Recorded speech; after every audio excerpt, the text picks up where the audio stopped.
Friends, आज एक सहज जोक आठवला म्हणून मी आणि आमची बंकू व्हिडिओ बनवत आहोत.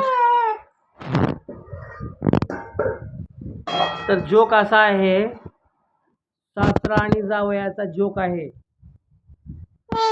जावई सासऱ्याला विचारतंय, मला खोकला लागलाय आणि तो जातच नाही. सासरा म्हणतंय, दवाखान्यात गेलो होतो का? तर जावई म्हणते, दवाखान्यात तर गेलो होतो, पण त्या औषध गोळ्यामुळं काही फरक पडत नाही. मग सासरा म्हणतंय, हे घ्या ब्रँडी आणि हे प्या, ह्याच्यानं खोकला जातंय. तर जावई म्हणतंय, ह्याच्यानं खोकला जातंय का? अरे म्हणतंय, माझं 40 एकर शेत गेलंय, ह्याच्यानं तुझा खोकला का आहे रे म्हणतंय. जोक जर आवडला तर नक्की लाईक आणि शेअर करा. थँक्यू.